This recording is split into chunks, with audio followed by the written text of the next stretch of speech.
She doesn't get enough praise. So we want to remind you how important she is, and we put together an 11-minute video. You could sit back and relax and see 4 of the most important hearings. Now, I've done a lot of testimony, but wait till you hear her at these 4 hearings, starting in 1996 to defend democracy in Albania.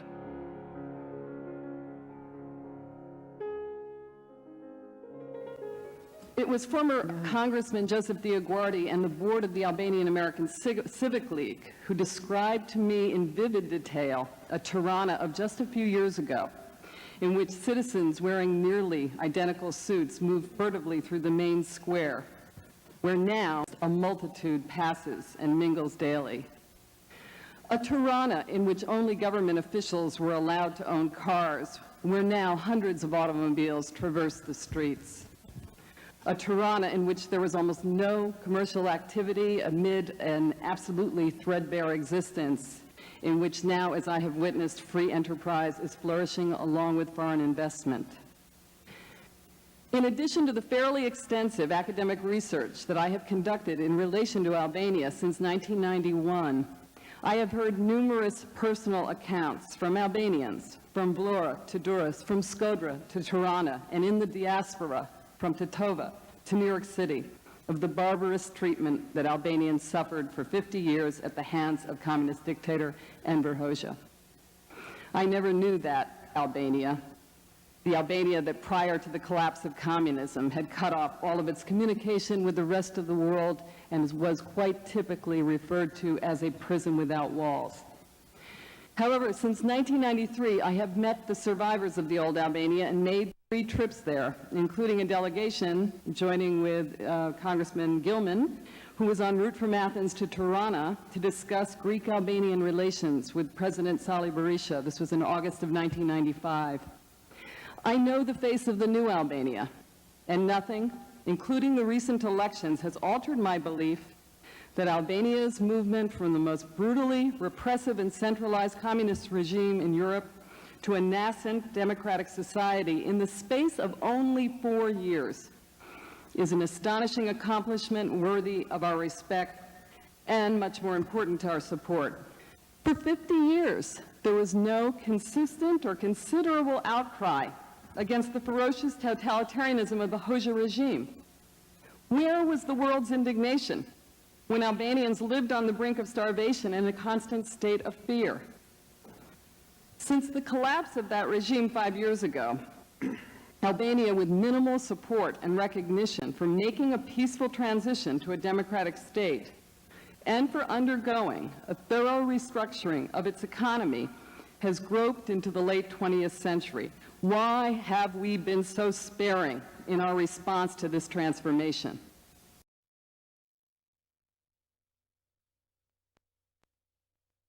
Ms. DioGuardi. I address this body today with the same convictions I had 10 years ago when I decided to devote myself to helping to resolve the Balkan conflict. And that is that the United States shares a moral imperative with the world after the Nazi Holocaust to prevent the resurgence of fascism and ultranationalism in the heart of Europe, and that it is in the vital interests of the United States to further peace and democracy in the context of a united Europe. My position and the position of the Albanian American Civic League is that there will be no lasting peace and stability in the Balkans until the Albanian dimension of the conflict is resolved, and that begins first and foremost with recognizing the independence of Kosovo. Until that happens, I believe that we're going to continue to recycle the failed foreign policy of the past, risking renewed conflict in the region at a time when we can least afford to face it, with a full-blown crisis in the Middle East, the turmoil in Iraq, Afghanistan, etc. My point of departure for evaluating U.S. foreign policy in the Balkans is its impact on the reality that Albanians have faced for 125 years. And that reality is arrest, torture, imprisonment, occupation, ethnic cleansing, forced expulsion, and genocide. This is the reality that's been repeatedly obscured and concealed. First, when the great powers carved up Albanian lands after the Balkan Wars, then through 4 decades of communism, finally leading to the rise of Slobodan Milosevic, who we all know rose to power on the backs of Albanians and Bosnians through racism. When all is said and done, the United States and Europe stood and sat by and watched while Milosevic occupied Kosovo, waged 4 wars of aggression in the Balkans, and committed genocide, slaughtering more than 300,000 people, displacing 4 million. And I actually believe the United States never intended to intervene in Kosovo. It was finally forced to in 1 year when the Kosovo Liberation Army rose up to defend the innocent civilians of Kosovo, and our own diplomatic maneuverings failed.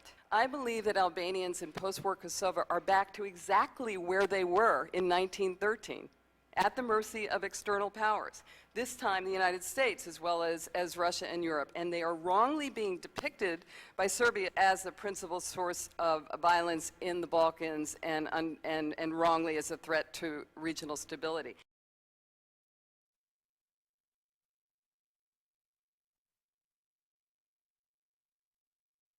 Have with us Shirley DioGuardi. She is a Balkan Affairs Advisor to the Albanian American Civic League, a position she has held since 1995.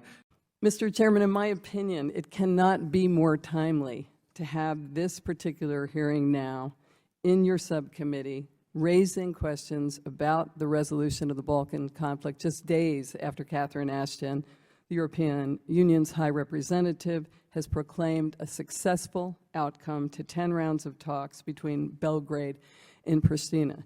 If the outcome were genuinely successful, this hearing would not be necessary, but unfortunately, in my opinion, the agreement between Serbian Prime Minister Dačić and Prime Minister Thaci is a quick fix. It does not amount to a comprehensive and effective agreement that will bring lasting peace and stability to the region. In my opinion, this will only happen when Serbia recognizes Kosovo's sovereignty and its admission to international institutions, grants equal civil and human rights to the Albanian majority in the Preševa Valley, on a par, I might add, with the rights that are currently enjoyed by Serbs in Kosovo, relinquishes its parallel structures in northern Kosovo, and focuses on the economic and political development of Serbia.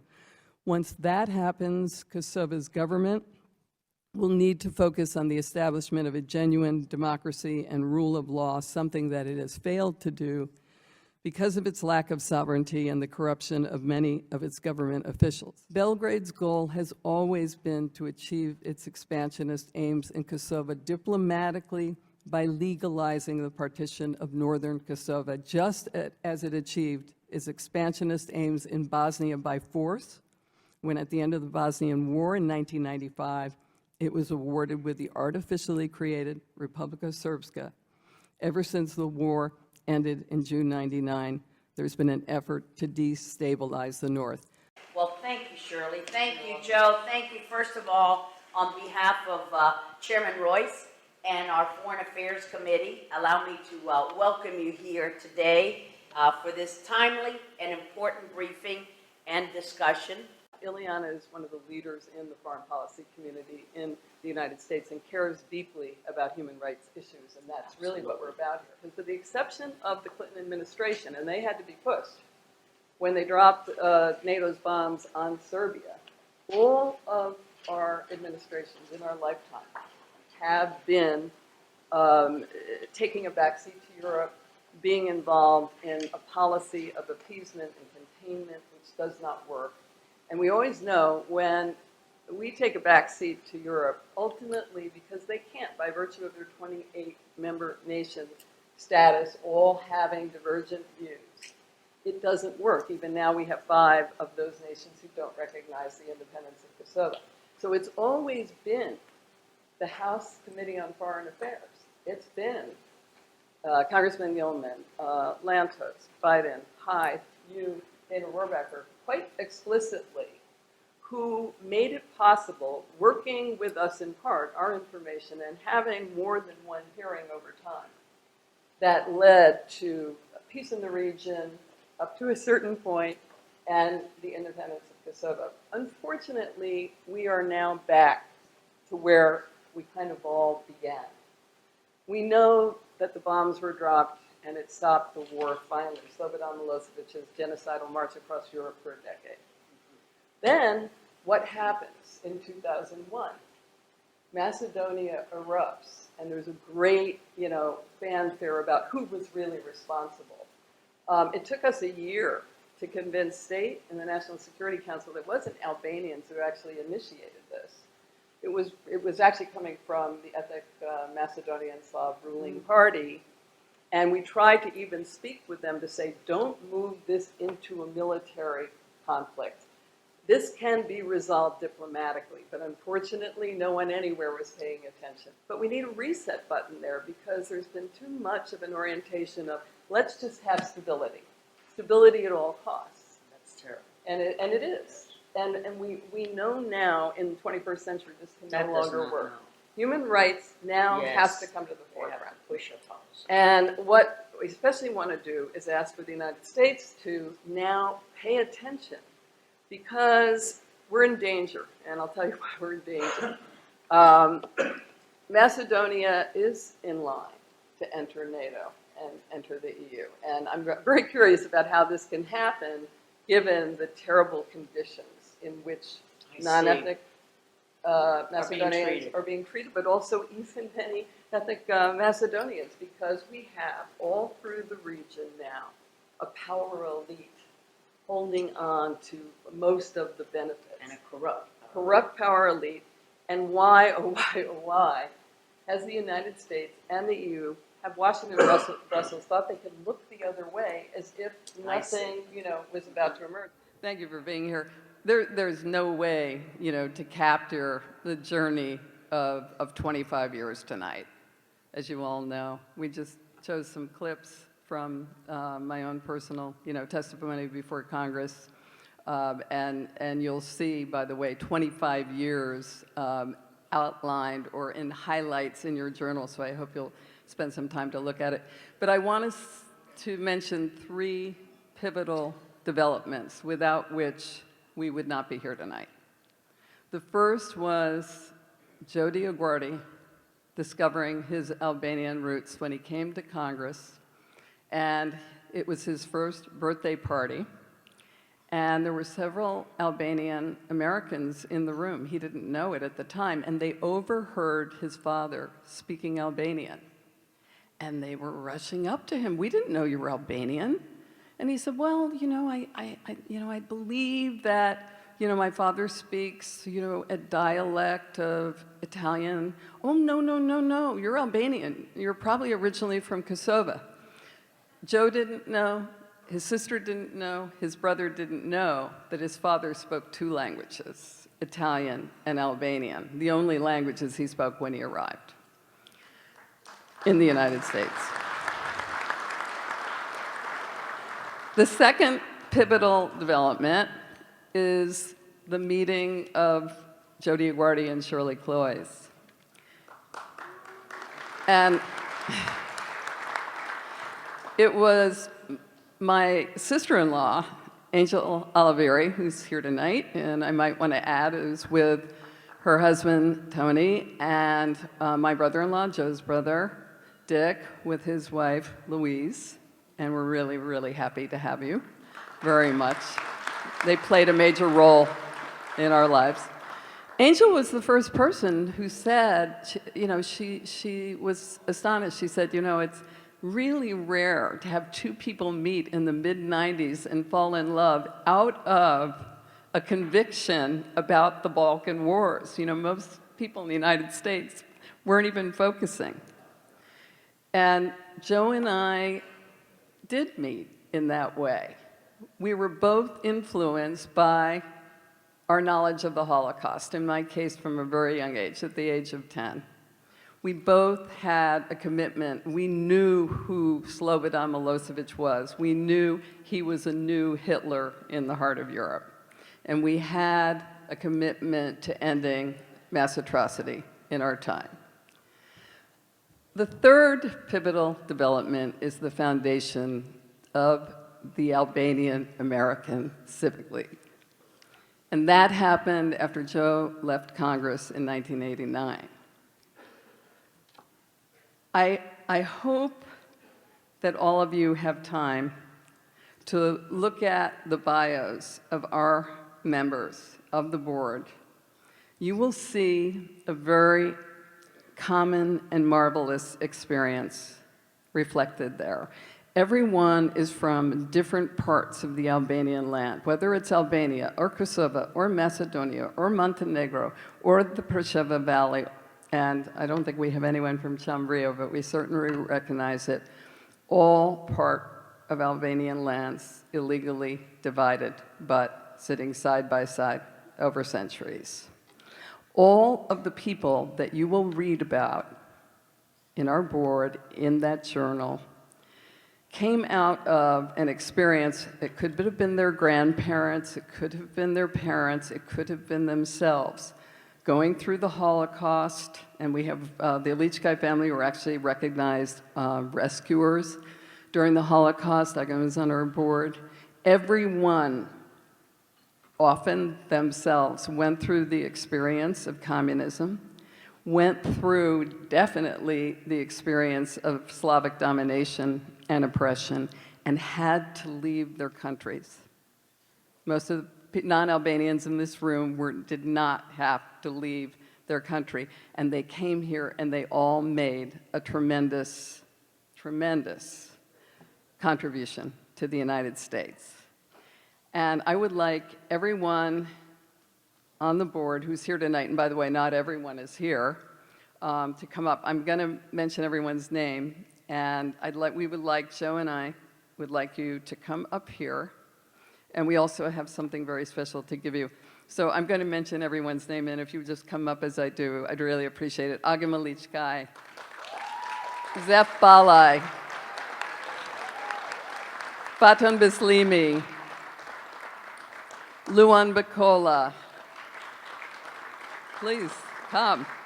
Arslan Çekai. Zef Dedavanai. By the way, guys, we won the we won the war. We've got to move. Jared Stedvukai. Vero Jambalai. Sami Januzzi. Zudi Karajosi. Mislim Kuka. Faik Lita. Luan Mazreku.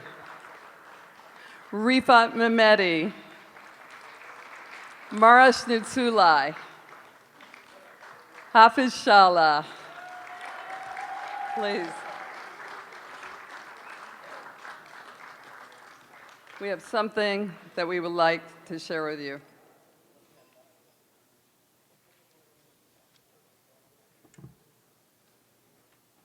This is a beautiful silver tray with the House of the Representatives that's been inscribed, and of course, the Albanian American Civic League, the knowledge of our 25th, or the recognition of our 25th anniversary and the date.